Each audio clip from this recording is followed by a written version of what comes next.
Hi, so I'm just checking in. Are you guys ready for an adventure this morning in B31? Because we're going to really get started this week. We had a little bit of a soft start last week, and I know it was the first week of classes for everybody. And so if you didn't get things done, and there was really only 2 things to get done, go ahead and do them. Just get them done. And so just jump in and join us on our adventure here. So this week, let me just do a screen share because I'm going to show you what we're going to dive into this week. But first, I wanted to remind you of something.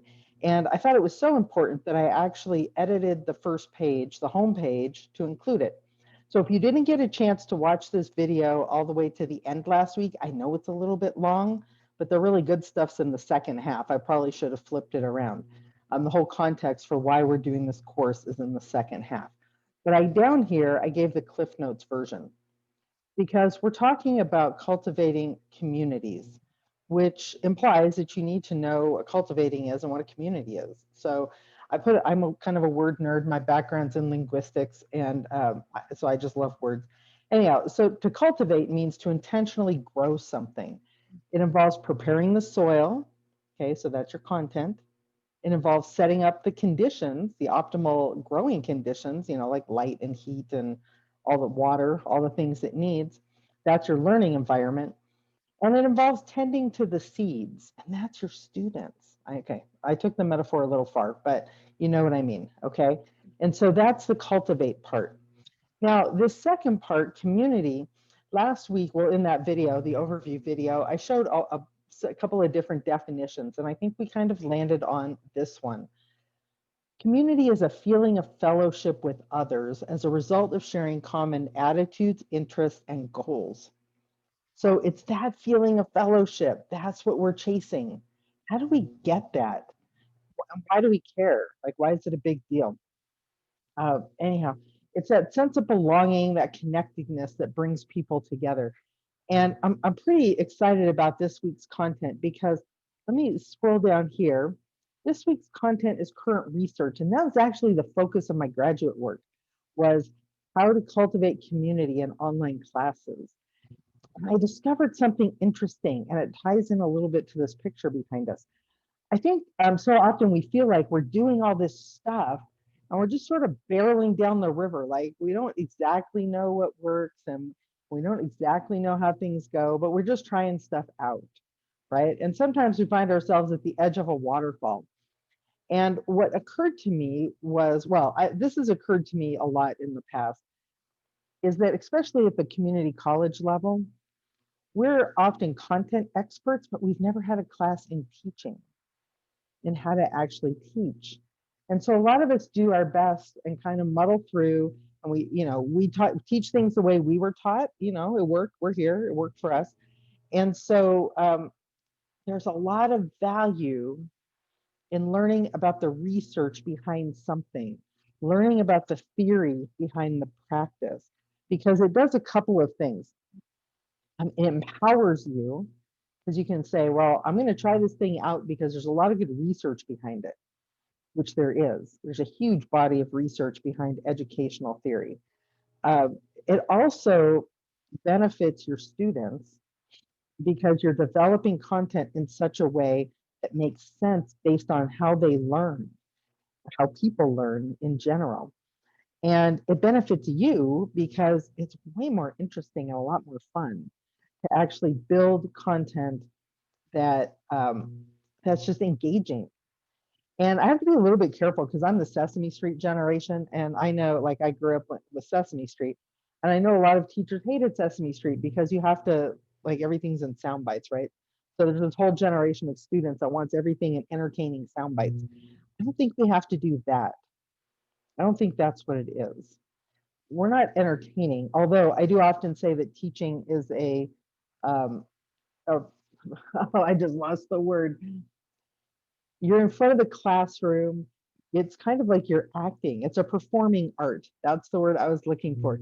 Teaching is like a performing art, no matter what your subject is. And so we can be content experts all we want, but if we don't know how to get the message across, we're not cultivating the soil very well. And so we want to make sure to do that. So that's what this whole unit, this whole first module is all about. Now, there's 2 projects in this module.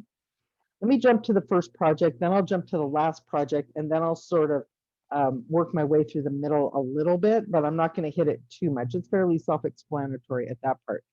And so if you scroll down here, you're going to see we're going to look at the field of online education from a couple of different aspects, because there's a research topic, a research project that you're going to present, but it's not going to be like a boring old PowerPoint or, you know, throw up your Microsoft Word lecture notes or something. No, it's not going to be like that. There's some other components in there, but we'll get to that. Anyhow, these are just some of the topics. These are the topics that are kind of outlined in this unit, but you're not limited to this. And so I want you to start thinking, what is it that you really want to know more about? What is it about your class, about teaching online, that you just are dying to figure out? And I'll be honest with you, this, even if you don't intend to ever teach online again once the pandemic goes away, good teaching is good teaching. If you've had me before, you've heard me say this. The stuff you learn here applies to your face-to-face and hybrid classes just as much as to your online classes. So buckle up, let's take a look at where we're going next. So some of you got a jump start on this. Some of you got a jump start on this last week because I put it at the end of the orientation module and said, hey, well, if you've got extra time, do this. And so the first thing you're going to do, and I'm going to call these things cultivating communities. So I don't know if I'll have this in every single module, but when you see this, this is talking about cultivating our community here in our class, connecting with the people that we're going through the course with, okay? In the process of that, so that's your student hat. In the process of that, you can put on your teacher hat and say, huh, is this something that might work for my own students? So think through, like, as you're doing this, what the benefit is, what the challenges are, how it might work. So for this first project on cultivating community, we're going to create an introduction video. And it's kind of funny because I was listening to a podcast just last week, and Dr. Bill Mosley, you know, the Dean of Academic Technology, was doing a podcast interview with someone that I know up in Canada who does educational technology, and he was talking about liquid syllabus, and he's that project. And so he said this thing. And I actually wrote it on the whiteboard in our dining room because, like, everybody has a whiteboard in your dining room, right? Anyhow, we have a really big one. So I wrote it down because it was very profound. It's the personal connection and the interaction that makes a classroom into a community. If you're just putting up content and nobody engages and nobody interacts, you know, it's just class. And they could go to YouTube and probably find out the same stuff. The thing that you bring to the table is you cultivate this community, this learning community, where dynamic, interesting ideas can germinate and be discussed. And I don't know, it's just a much different thing. So it's your personal connection and interaction. So how does this video come into play? So I started doing this, I don't know, well, since we've gone online, because I wanted to know who my students were. And I wanted them to know who I am. So I did an intro video that's on the homepage, I think. And it's a little bit long. I think it's like 7 minutes or something. I try to keep it a little bit shorter. But for my students, I say, create a 2-minute video. Anybody, you can talk about anything for 2 minutes, right? And I give some prompts and I give some ideas. So I'm giving you the same assignment that I give my students. When you click this Google document, it'll have the parameters. The thing that I want you to consider, first of all, as you're making it, so I had somebody last semester or last class, it was one of the most interesting ideas I've seen, is they said they journal their ideas, their feelings as a student. So if you're feeling anxious or unsure or confident or whatever the feeling is about the assignment, they would put that in one column, and then in the other column, make comments. Well, as the teacher of that student, what would I do? What would I say? I thought that was really interesting. So this is one of the projects that is an interesting juxtaposition because it makes people really anxious. But once they've done it, and once they start watching other people's videos, it's a very empowering thing, actually. It connects it because all those names on the page suddenly jump to life. They have a voice, they have a face, they have body language. There's some interesting tidbits that you find out about them. And so anyhow, go to the assignment, read through the prompts. You're not limited to those prompts. You can do your introduction on whatever you want. Okay, it's about you to your classmates. But if you run out of things to think about, I have a whole list of stuff. Some of them are weird, some are interesting. I'll let you pick. You don't have to answer all of them.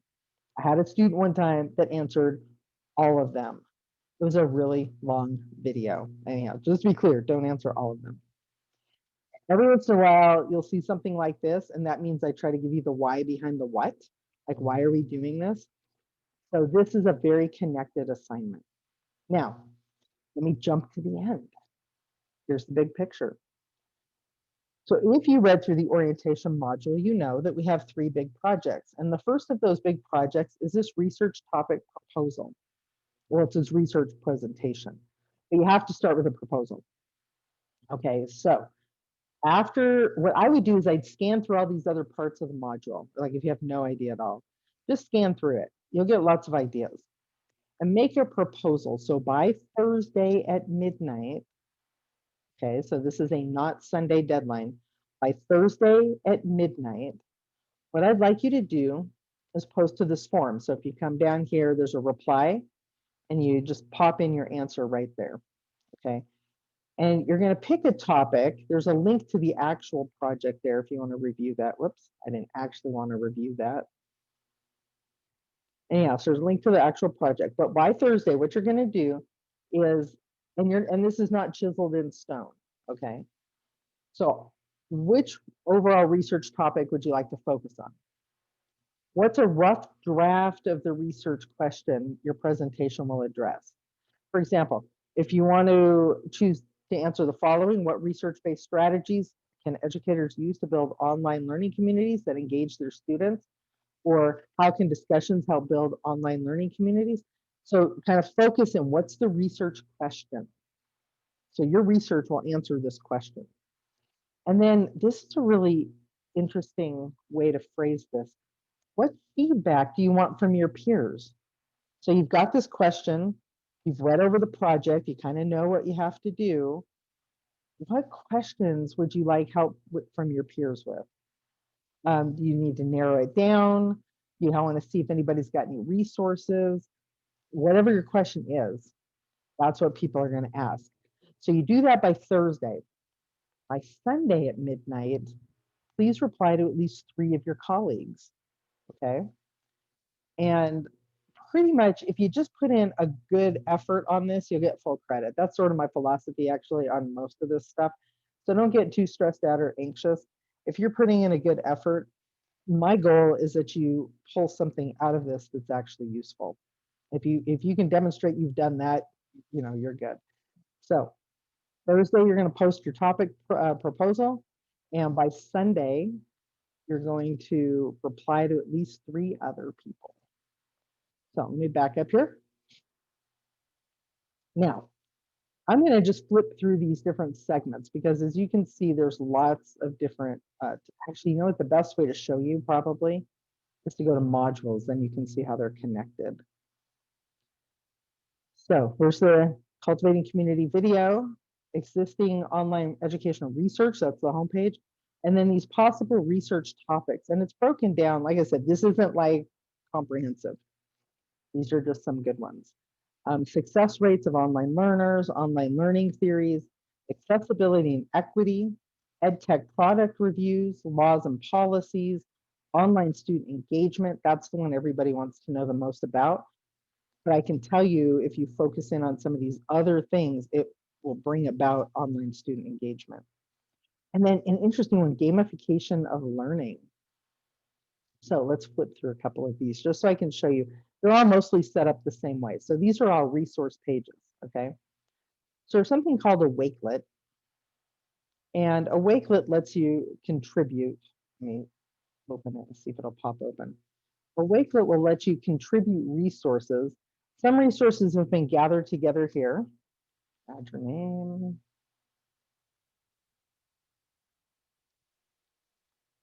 I put my name in there, but it wants me to actually type my name. Alrighty then, I'll type the name. I should have had one of these open. For some reason, it's not loading. I've been having problems today with internet connection and things loading, so I apologize for that. Anyway, you can see it down here. This is where it's supposed to go. So what research exists that identify ways in which learners build, in which building communities can support success rates of learners? And there's some articles here, just as a starting point. This is not the end all be all. This is just a starting point. And as you go through these different topics, there's, an online learning series. They're all set out more or less the same, okay? So these are all just resource pages. Take some time, breeze through them, see what sounds interesting, see what catches your attention, see what you want to know more about. And you get down to the last one, the gamification one, that's always interesting. And then it takes you to the research topic proposal. So let me actually click the research presentation and I'll land it on this a little bit. Just as a reminder, and this won't be due until, I want to say, I have the date on here on purpose, on February 28th, okay? And there's a peer review component that will be due the following week. So our class ends March 12th, like the week after that, okay? And there's a couple of other big pieces that are falling into place that you'll have to do in those last couple of weeks. So we're going to go through the modules more or less and then intersperse pieces of these other projects so that you don't get slammed all at the end. Anyhow, what this one is you're going to create an interactive presentation for your fellow classmates. So your audience is other educators about this topic to help them understand what this topic's all about, okay? And it's going to be presented asynchronously, so there's so many ways to do that. And as we go through the class, you'll see lots of other options for how that might work. As academic technology brings up workshops and things, I'll also post those out to Discord, probably to the help desk, just as resources for you, because they do like Flipgrid workshops, they do all kinds of workshops. And so when I see those announced, I'll put those out for you. Anyhow, so what you're going to do is post your presentation to here in a discussion forum, read through all of this. There's information about how peer reviews work. These are two really good videos about how peer reviews work from a student perspective. And then if you want to set them up in your own class, how they work. All right. So the main thing is don't get overwhelmed with all the resources. We have tons and tons of resources in these classes. Don't get overwhelmed. Scan through it. Maybe create a Google Doc or something where you can, just dump links to go back to later. But don't feel like you have to read everything, like all the stuff all the time. Okay, take what you can use. I know you're busy, like I'm busy. Everybody's super busy. They have lots of students. It's not a normal job. Like normal jobs, you just like go somewhere from 8 to 5 and sit at a desk. We're not normal. We're extraordinary. And so we can handle this. But the point is don't feel like you have to read every single thing. Okay, take what's useful, run it, run it against, is this something I want to know more about? Dig in deeper where you find stuff that you'd like to know more about, and ask lots of questions. The last thing I'll leave you on is this thing about asking questions. In my B30 classes, I had 3 sections, and it was super interesting to me that teachers wouldn't ask questions. We have a help desk forum on purpose in Discord, okay? Ask the questions. And this might be a thing if you decide to do that journal. If you are hesitant to ask the question, ask yourself why, and ask yourself, are my students hesitant to ask questions also? Because I know I get that in my classes. I was like, why didn't you guys just ask the question? Okay. So anyhow, ask the question. If you need clarification, post something to the help desk channel. You'll get the hang of it. I'm confident of that. And I'm pretty accessible. I'm in Discord like all the time. So if you see me there, send me a question. Anyway, have a really good week. I'm running a little bit late on getting this video out the door. So as soon as it's uploaded, the module is ready to fly. And I'm looking forward to seeing what you guys come up with.